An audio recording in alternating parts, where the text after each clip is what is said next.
Kita Meowie here. We are playing Thought Experiment Simulator, as usual. What a usual game for this channel. English. I'm gonna choose English. Oh. GG. GG.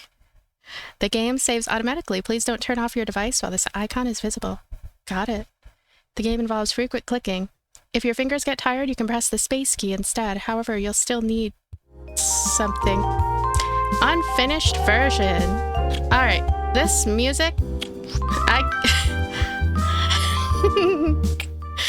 it is fine music, but I cannot hear my own I cannot hear my own brain. I'm sorry. I need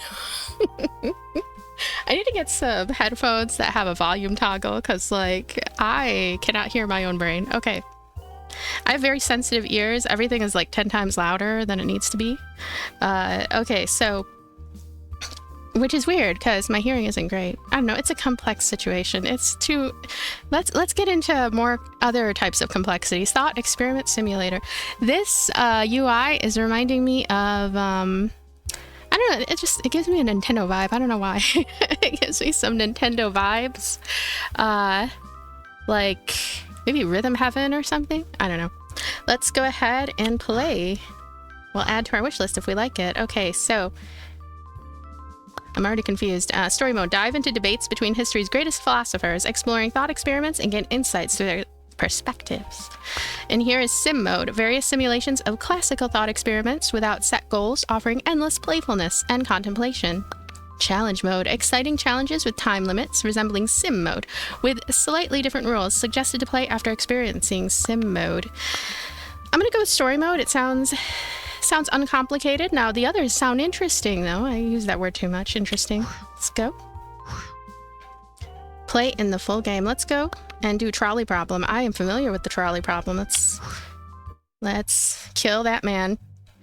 Okay. Nietzsche. Have you guys heard of the trolley? Oh, Friedrich Nietzsche, a German philosopher, challenged traditional morality, famously declaring God is dead to signify the decline of religious and metaphysical certainty. He emphasized the will to power, the importance of individualism, and the concept of the Übermensch. His work profoundly influenced existentialism, postmodernism, and psychology. Thank you for his bio. So anyway, he's like, have you guys heard of the trolley problem? A runaway trolley threatens 5 lives, but by pulling a lever, we can redirect it to take only 1. It is a compelling example. Oh, okay. Aristotle, a Greek philosopher, made pivotal contributions across metaphysics, ethics, logic, and natural sciences. He championed empiricism, asserting knowledge derives from sensory experience, and introduced teleology, the idea that everything in nature has a purpose. His theories on virtue, ethics, causality, and the prime mover deeply influenced Western philosophical thought. It is a compelling example of the ethical dilemmas that challenge our principles. To act or not, each choice bears its own consequence. Confucius was a Chinese philosopher whose thoughts centered on morality, social relationships, and justice, laid the foundation for Confucianism. He emphasized the importance of ethics in personal and governmental conduct, the role of benevolent leadership, and the value of education in cultivating virtue and societal harmony. His teachings profoundly shaped East Asian culture. The essence of this problem speaks to the core of human morality. How do we choose when each path leads to harm? It is the harmony of actions and outcomes that we must consider. What marvelous voices all 3 of you have. Balance and moderation guide the moral compass. Redirecting the trolley saves more lives, aligning with the doctrine of the mean, seeking the greater good while minimizing harm. But let us not forget the importance of righteousness and propriety. Sacrificing one for many, though pragmatic, must also respect the dignity and rights of the individual. Are you sure Confucius thought this? True, Confucius, our actions must reflect not only the logical, but the ethical virtues. Wisdom lies in discerning the right course even in the face of such moral ambiguity. It begs the question, does the act of redirecting the trolley itself carry a moral weight, or is it the consequence of the action that defines its righteousness? But consider the will to power. Redirecting the trolley asserts a dominance over fate, refusal to succumb to the passive acceptance of the many's demise. It's like, let me read this. I'm already confused. Dominance over fate. Do-do-do. Okay. Your point illuminates the significance of agency and choice in ethics. The act of deciding reflects our capacity for rational thought and moral reasoning. Exactly. It's not merely about the numbers. It's about the assertion of will, the affirmation of life, even in the act of choosing whom to save. However, we must tread carefully for unchecked power. Ethics demands we justify our actions within a framework of virtue and the common good. True, but life is not a problem to be solved, but a reality to be experienced. The trolley dilemma forces us to confront the essence of our moral convictions, to act decisively in the face of uncertainty.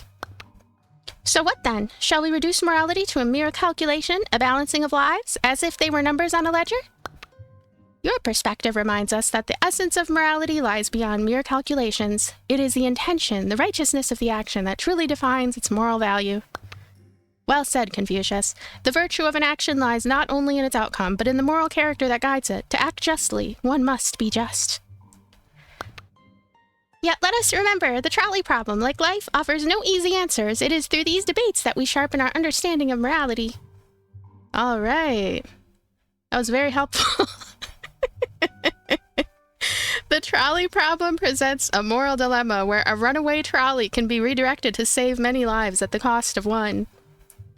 This scenario probes the ethical tension between utilitarian principles, prioritizing the greater good, and the protection of individual rights. No. Yes. Okay.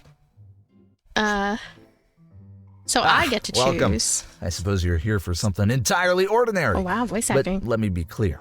This is not your typical ride. You might face some deceptively simple choices.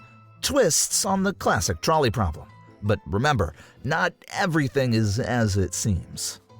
Enjoy the conundrum. Or don't. It's entirely up to you. All right. 3, 2, 1, go. Ah! Okay, first of all, I don't know what the controls are. Sometimes inaction is an action. I don't understand these controls. Someone help. Okay, control by doing... Okay, here we go. What? All right, well, anyway, my choice would be to kill them all. No. Well, obviously, we kill the one, but... I know killing them all works, too. Oh my gosh, what is this one? A cake with 3 sad cats. Okay, first of all, these 3 sad cat heads, this is an abomination of a cake, if it is what it looks like. And look at this RIP. I am so confused. What is going on? This game, we're going to continue playing, and I'm going to someday figure out the... Yeah, I'm still confused. I know I don't want to kill the cat cake. I want to click this. The cake was a lie. At least for anyone hoping to eat it post-Trolley. Oh, look at these. Oh, that's so sad. Okay. You are confusing. Oh, hey, the aliens. If I just knew the controls, like, this would be so much easier. Okay, do I kill Reptar or do I kill the aliens? Do I kill intelligent life? Possibly. Or do I kill a giant Reptar? Well, I like that Reptar theme, the music theme from Rugrats, so I don't know. I am, hello? What is going on? We're not done with this one yet. Okay, sim mode? If only I knew the controls, if only Hi, I want to kill the one guy. Hello? Oh gosh, we killed them even worse than last time. Oh, we have to touch this one. Sometimes inaction we have to touch you. Action. Oh, goodness gracious. Okay, can I get back? I'll redo this. Now, if I finish this properly, is there going to be more story stuff? So let me skip through all of these fun friends here. Oh, hey, look at that progress bar at the top. Oh, goodness. You know what? We need that progress bar in all visual novels. That is a visual novel thing. I'm very excited. I think that's fantastic to have. Okay, so we're going to control this man. He is the man who decides the fate of the universe. It's a terrible idea, I know. I'm gonna kill one. Less is more, in terms of survivors, I mean. Oh, witches. So witches and frog. Witches and the child or witches and the frog? The frog equals the boy. Okay. So we'll just kill them. Congratulations! You've just increased the human population. Oh, fantastic. How? Okay, Reptar or 3 aliens. And go. I'm sorry, Reptar, but you gotta go. The aliens... History repeats itself. I don't know. I don't know about the aliens, actually. Oh, here we go. Dragon or unicorn. Oh, look at the poor everybody.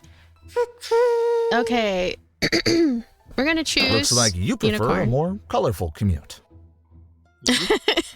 This sense of humor. Okay, now the most important one of all. We exact justice. We exact justice. There we go. Oh my gosh. You've just made a major impact on the population. Quite literally. My goodness, look at all this. Well, we have a graveyard. I mean, the graveyard business is a traditionalist. Intact. That pineapple pizza didn't stand a chance. Pineapple pizza didn't stand a chance. I was just talking about how I like pineapple pizza well enough. Okay, now. Restoring balance to the world. Well, I guess that's one way to minimize the paperwork. All right. Time to restore balance to the world again. Sorry, Froggy. I have a feeling I'm playing this game all wrong, am I? Someone's prince just turned back into a frog. Romantic, isn't it? I mean, I guess if you like frogs, I don't know. I'm trying to preserve the yin and yang, but I don't think the game wants me to do that. Looks like we're not making the most welcoming planet list this year. 3, 2... Ooh, look at that! Hi! What are you doing? Oh, I agree. That does solve the problem. Suck it. Hey, Congratulations. check it out. Your ride has been upgraded to interstellar He didn't look travel. like a very happy alien, though. He looked like... he was less than happy. Here we go. Now, obviously, we want to restore balance to the universe, so... I'm sorry. I can't one way run to over avoid cats. It's splitting the impossible. cake. More for you, I guess.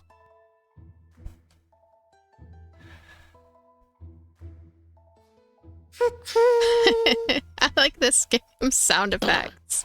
These are On 10 the out of world 10 map, sound effects. Hawaii just shines brighter. Look at this guy, though. I don't know if he agrees. I forget who I picked last time. Am I picking... guess I'm picking the one guy. Italy. Italy, the land of pineapples. Nice pull.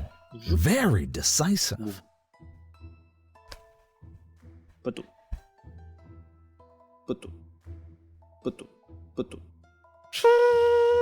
He said I was very decisive, so, you know. Now it's I don't time think I to am. greet your new human friend. How do I Grow. get 5 Grow. stars? I mean, 4 stars, hello. sorry. I'm gonna try Reptar again.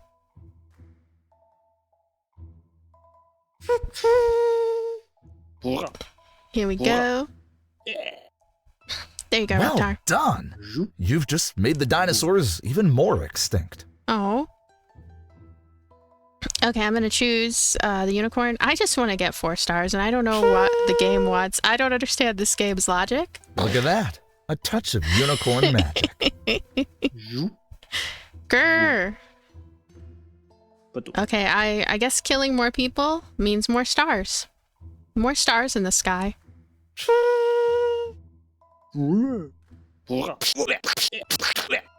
Here we are. I guess for you, cake Okay, comes what- before, Just well, drifting. Drifting? Oh. So this is, the stars actually have to do with something else. Okay, you know what? I'm gonna go back. We're gonna do a different level. We're gonna go infinite monkey mode. Here we go.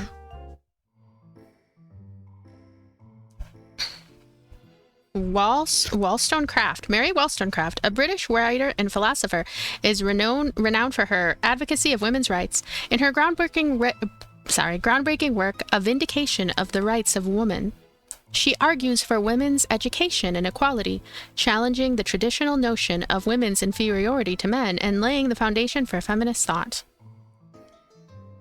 I've stumbled upon a fascinating theory that might tickle our intellects, the infinite monkey theorem. It suggests, given infinite time, a monkey hitting keys at random on a typewriter will eventually type out any given text, say Shakespeare's works. Curious notion indeed. Oh gosh. I'm sorry. I don't know how to pronounce this, even though I'm Chinese. An ancient Chinese philosopher, traditionally, I'm like half, credited with founding Taoism and authoring the Tao Te Ching, emphasized living in harmony with the Tao, or the fundamental nature of the universe. His philosophy advocates simplicity, spontaneity, and non-action, wu-wei, promoting a life of peace, balanced in alignment with the natural world. A curious notion indeed. It speaks to the Taoist belief in the infinite nature of the universe and the myriad possibilities within it. The endless typing of the monkey mirrors the endless transformations of the Tao, where even the most improbable can manifest. Intriguing, yet, okay, George, I don't know this name either. Wilhelm Friedrich Hegel, German philosopher. If I say it in a small voice, then, you know, it's more, okay. Developed a comprehensive philosophical framework known as absolute idealism.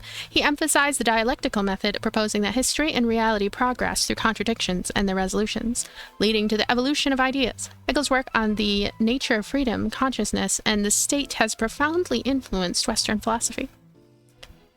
Intriguing, yet from a dialectical perspective, it raises questions about necessity and randomness. The theorem implies a linear progression towards a predetermined outcome reminiscent of the historical dialectic, though through randomness rather than reason. Indeed, it challenges our understanding of creativity and authorship. Is genius truly unique, or just a statistical inevitability given enough time and trials? The journey of the monkey, much like our own, is one of natural flow. It does not strive, yet through its action all texts become possible. This reflects the Taoist view that inaction can lead to the fulfillment of all actions. A poetic notion, yet the deterministic undertone cannot be ignored. The theorem assumes that, given enough time, complexity arises from simplicity. A reflection of the dialectical process, where thesis and antithesis lead inevitably to synthesis. Perhaps it also speaks to the human condition. Despite our consciousness, are we not also subject to the whims of chance? Our greatest achievements, then, might be less about individual brilliance and more about the vast tapestry of possibilities. So where are these people? Are they all in limbo, I wonder? It underlines the importance of humility. In the grand scheme of the cosmos, even the greatest minds are but monkeys at typewriters, their wisdom a gift of time and infinite possibility. Yet it is through this randomness that the absolute, the ultimate truth can emerge. Each stroke of the monkey's typewriter is a step in the unfolding reason across the fabric of history. A delightful synthesis of our thoughts. Though the theorem may seem trivial on the surface, it provides a profound commentary on fate, freedom, and the essence of creativity. As the river flows endlessly, so do the possibilities of existence. The monkey's endeavor is a dance with the eternal, a play of the infinite within the finite. Something. Anyway. Infinite monkey's been unlocked. Play it now? Yeah, sure. The infinite monkey theorem posits that given enough time, a monkey randomly pressing keys on a typewriter will eventually produce any given text, illustrating the idea that with unlimited attempts, highly improbable events can occur. I don't remember this. You've stumbled upon a peculiar place where a single button can unleash a torrent of alphabetical mess. You might think it's just a simple game of typing. But don't be deceived. Every click is a part of a larger chaos. Ooh.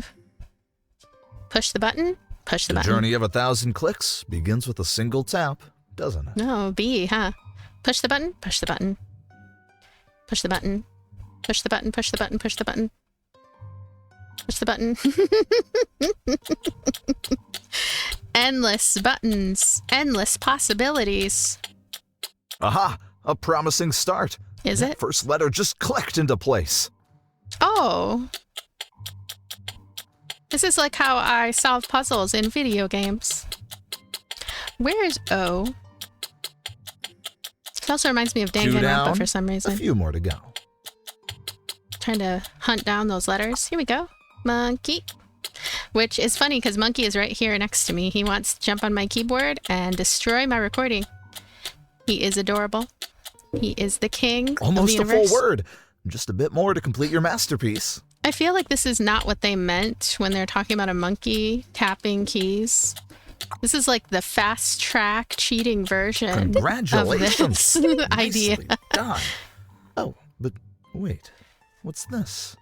A new script? A new script. Okay. Ah, you found the infinite switch. I must confess, even I realize that endlessly tapping might make the most patient person impatient.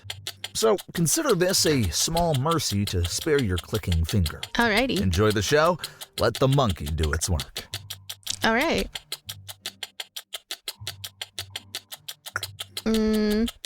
Okay, so guess we live a boring life. Look at that. 4 in a row. You're nearly at the finish line. Almost there. Yay! One more time. Oh gosh. Oh, still here typing away these mysterious new glyphs, aren't you? It's truly a testament to human endurance. Or perhaps just a remarkable level of boredom. Nonetheless, if it's these unconventional alphabets that capture your fancy, who am I to judge? Keep going, my diligent friend. Keep going. So do you think that it's true that a work of Shakespeare could 4 eventually letters. You're be written closing by on a the monkey finish. after 50 trillion moments of randomness? I imagine it has to be way more than 50 You got trillion. the first one right. Onwards to the next. And another. You're really getting this monkey business. I guess I wonder why it matters. Nicely done. 4 letters locked. 2 to go. I don't really get this particular philosophical conundrum because I guess I don't understand why it matters Nice whether touch. a monkey You're off can, to a great start. after a bajillion trillion quintillion times multiple quintillions, can eventually write Shakespeare. You're on a streak. 4 down. I probably just don't understand this one though. I don't know.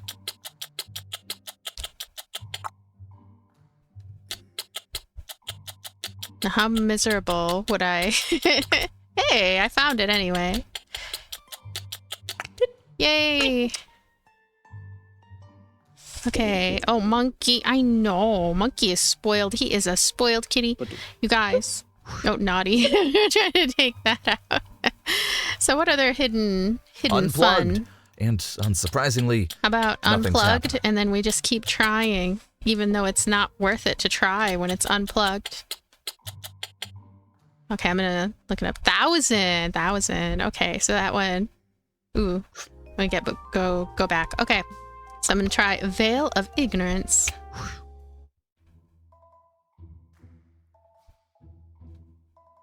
The essence of nature teaches us harmony, yet I ponder how such harmony can be reflected in the laws of men. Indeed. Oh, Karl Marx, a German philosopher and economist, co-founded Marxism with Friedrich Engels, focusing on class struggle, the critiques of capitalism, and the theory of historical materialism. He envisioned a classless society arising from the proletariat, overthrowing the bourgeoisie, emphasizing economic factors as the primary driver of societal change and development. Indeed, the construction of society is often marred by the interests of class, obscuring fairness. Imagine, then, a veil that shrouds our status, wealth, or power. Decisions made thus, how would they differ? The veil of ignorance, a fascinating concept. Socrates, a Greek philosopher, a foundational figure in Western philosophy, emphasized the importance of ethics and knowledge through his method of questioning, aimed at encouraging the critical thinking and uncovering underlying beliefs. He believed in the pursuit of virtue and the interconnectedness of knowledge and moral character, famously asserting, "An unexamined life is not worth living." The veil of ignorance, a fascinating concept. It compels us to design a society, not knowing our place within it, a trust of true justice, perhaps. Precisely, Socrates. It encourages decisions that benefit all, not just a select few. And what say you, Marx? How would you view this through the lens of your critique of capitalism? The veil would force the bourgeois to consider the proletariat's needs. In ignorance of one's class, society could aim for a distribution based on need, not greed. A balance, then, that mirrors the Tao. Acting without bias, governing without forcing. But how practical is this concept? Can man truly detach from his own interests? Challenging Socrates, yet it serves as an ideal towards which to strive, pushing us beyond our inherent class struggles. Like water, we must find our level, seeking the lowest places which all disdain. Therein lies true harmony. An admirable goal, yet human nature is complex. Our decisions are often clouded by personal gain. Which is why such a philosophical tool is vital. It doesn't promise perfection, but guides us toward equity. A journey of 1,000 miles begins with a single step. Let the veil be that first step towards justice. Indeed, as philosophers, it's our duty to challenge the norms and imagine a fairer society. Monkey is a little bit annoying. He's a little bit annoying. Sometimes you can spoil cats and they get so much guts, they think they're just gonna climb all over your keyboard. Veil of Ignorance has been unlocked. Play it now. You can also play it later in sim mode. The Veil of Ignorance is a concept emphasizing impartial decision-making. It proposes making choices without knowledge of one's own position or characteristics, promoting fairness and justice in designing societal structures.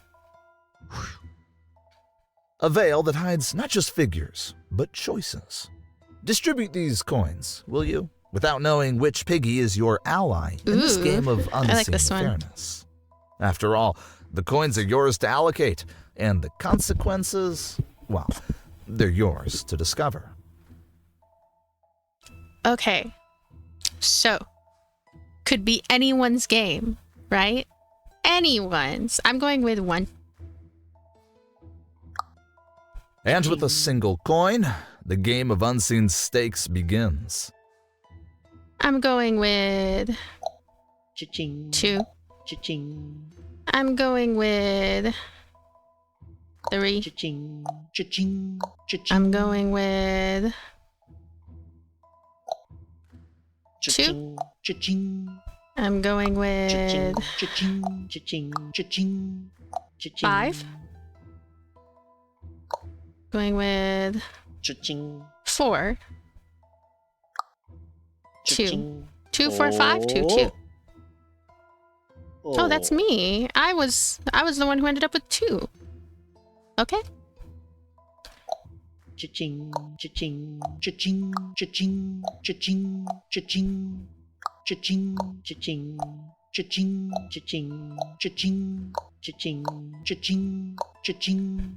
is like tortoise in the hare. Wait, which one was me? I lost. I wasn't paying attention. Okay, so Cha-ching, cha-ching, cha-ching, cha-ching, cha-ching, cha-ching, cha-ching, cha-ching, cha-ching, cha-ching, cha-ching. What is my methodology, right? Cha-ching, cha-ching. Oh. That's me. Oh. I won too. Cha-ching, cha-ching, cha-ching, cha-ching. This kind of reminds me of Final Fantasy VII at the Golden Saucer. You eventually just want to pick one and put everything into 1 or 2. I forget. Maybe I'm thinking of a different minigame. Your piggy remains impoverished. Oh yeah, untouched. I don't doubt it. Such selflessness. Or maybe just a miscalculation. Okay, so there's no way of knowing, right? There's just no way of knowing. And there's too much money and not enough reasons to use it. Oh. Dear. Your own piggy sits empty. Did generosity overtake self-preservation? Sure. Watch me be over here.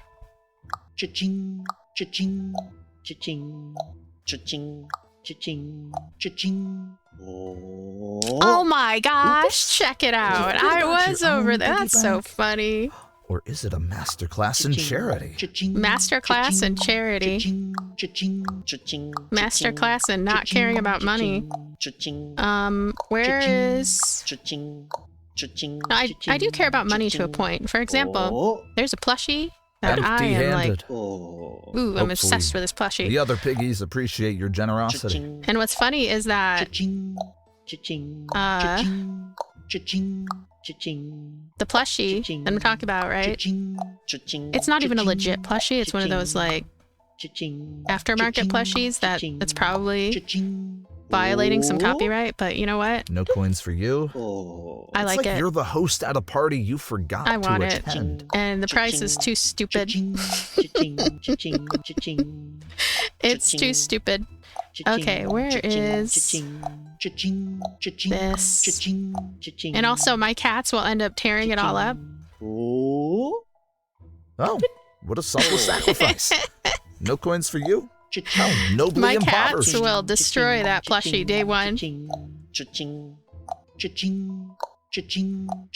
it's a $65 down the drain. Can you believe it's $65 for a plushie? Oh my gosh. How many times can one be impoverished? What's funny is that, see, if this was Suikoden, the minigame, where we're putting all our chips and stuff, we would have wanted to have save scummed a long time ago, right? Maybe I should go to Las Vegas. I would be great to take to Las Vegas if you have too much money. I could lose it all. And... oh my gosh. Is it supposed to just do it like this? Okay, let me look at these stars. Distributive justice. Okay, after this one, I'm gonna give up. I assume... okay, distributive justice, right? What is that about? 3 in each. Let me just do that for the heck of it. 3 in each. Now I can finally get all the stars. I will eventually get over that plushie, by the way. It's like, a fair yay, hand distributive justice. Dealing each hidden contender an equal chance. It's like this weighted blanket that I wanted, and I don't even want it anymore. But I really wanted it when I wanted it. Okay, Sisyphus. Have you ever pondered the tale of Sisyphus? I don't even know if I'm saying that correctly. A man condemned to roll a boulder up a hill, only to watch it roll back down upon reaching the top. Indeed, it's a fascinating... oh, I was wondering when she was in... Hypatia? A Neoplatonist philosopher in the Eastern Roman Empire, taught mathematics, astronomy, and philosophy. She espoused the Neoplatonic view, emphasized the pursuit of intellectual and moral excellence, and the idea of a single ultimate truth beyond the physical world. She is celebrated as a symbol of learning and virtue. She looks like she's judging me. Indeed, it's a fascinating metaphor for human existence, reflecting the eternal struggle in our quest for meaning amidst it all. And how, pray tell, do you see this reflecting on our lives? For it seems to me an exercise in futility, a punishment rather than a lesson. Ah, but there lies the beauty. In the act of struggle, Sisyphus finds his purpose. It is through continuous overcoming that life attains its meaning. I would argue, however, that the knowledge and pursuit of wisdom is where true meaning lies. Sisyphus' ordeal represents our relentless pursuit of truth despite its elusive nature. But consider this. Does not the awareness of our struggles bring us closer to virtue? The challenge is not the boulder, but understanding why we push it. Precisely, Socrates, and through this endless cycle we achieve a higher understanding of ourselves and the world, embodying the concept of becoming rather than being. It's the journey, then, not the destination that holds value, the act of striving, learning, and growing despite the apparent hopelessness of our efforts. Yet must we accept this as our fate to eternally push without reprieve? Is there no escape from this cycle? It is not about escape, but embracing our condition. Each push represents humanity's inherent desire to transcend its limitations. And through transcendence, we find liberation, not from the struggle, but within it. To know and to grow, despite the certainty of our boulder's return, is our true victory. A victory, then, in the face of absurdity. It speaks to the resilience of the human spirit, a testament to our capacity for hope and determination. Yes, and in that moment of struggle, we are most alive, fully engaged with the essence of our existence. This engagement, this perpetual striving, is what shapes the essence of reality itself, an unfolding narrative of individual and collective growth. It seems, then, that Sisyphus, in his eternal toil, teaches us the value of perseverance, the dignity in struggle, and the beauty of the human condition. A beautiful lesson indeed. It is not the weight of the boulder, but the strength of our spirit to bear it that defines us. Sisyphus has been unlocked. Play it now. Yes. Sisyphus from Greek mythology represents the absurd human struggle. In existentialist philosophy, Sisyphus rolling a boulder uphill symbolizes life's inherent challenges and the pursuit of meaning despite apparent futility. I think I like this one. Ah, you find yourself at the foot of a hill, ready to take on an endless challenge. Move forward, and let's see how you face the slope of existential conundrum. All right. Sisyphus begins his ascent, each click a step toward the inevitable summit. With each footprint you find, he marches steadily upward, yet the hill looms ever daunting. This is like that game Getting Over It, only without an obnoxious voice. There's a word for the voice and the tone that is being utilized in that game. It is patronizing, right? Yeah, patronizing is the word. Getting Over It is actually kind of funny from what I saw of it.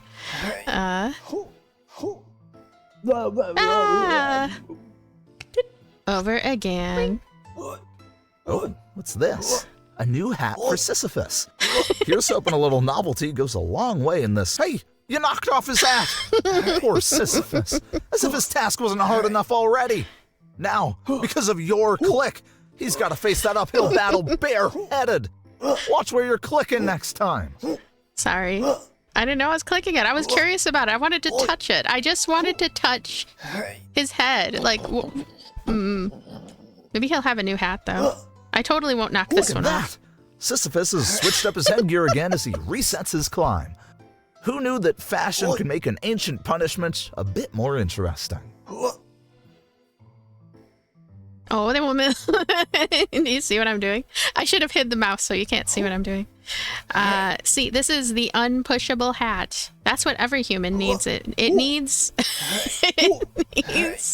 an unbreakable hat. The hat of destiny.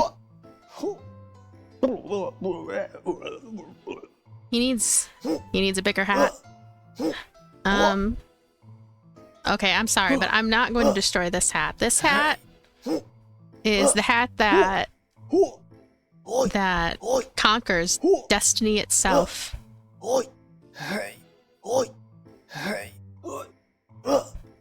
As the boulder rolls back to the base, Sisyphus watches his fleeting progress vanish, destined to begin. Oh my gosh. With a resigned sigh, he squares his shoulders for another ascent, each step as inevitable as the last. There lies the cycle, unending and relentless, a testament to his eternal task. Aw. Trying to think of who he reminds me of. Not long enough Twin Tails to be Miku. Oh, no, not again. There goes his hat, tumbling down just like that boulder. Sisyphus really didn't need that extra challenge. Try to keep the hats on his head next time, will you? Over again. Wonder what the third one is. Oh, hey, it's a demon hat. You don't need a demon hat. Again with the hat knocking? Yep. Sisyphus has enough on his plate without you adding a breeze to his scalp. Let's try to keep the accessories in place next round, okay? I like a breeze. Once again, the boulder betrays Sisyphus's efforts, rolling down the slope to its starting point. Undeterred, Sisyphus returns to the base, his resolve as unyielding as the stone he... Alright, it seems like knocking off his hat is just a part of the game for you now. If that's how it's going to be, I suppose Sisyphus will just have to get used to it. Carry on.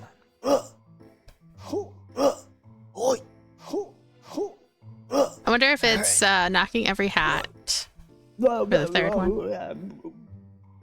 Let me check. Over again. Over again.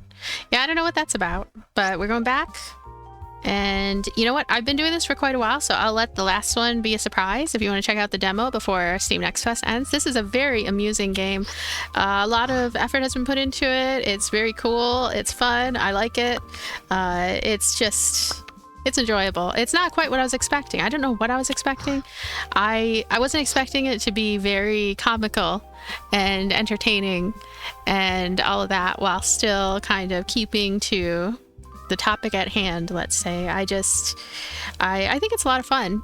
Take a survey. That's interesting. I might check that out later. There's also a Discord here in the corner. But anyway, thank you so much for being here. Thank you for watching. Thanks for everything. Thought Experiment Simulator. You can check it out if you're interested or add it to your wish list. Thank you I already said thank you, I guess.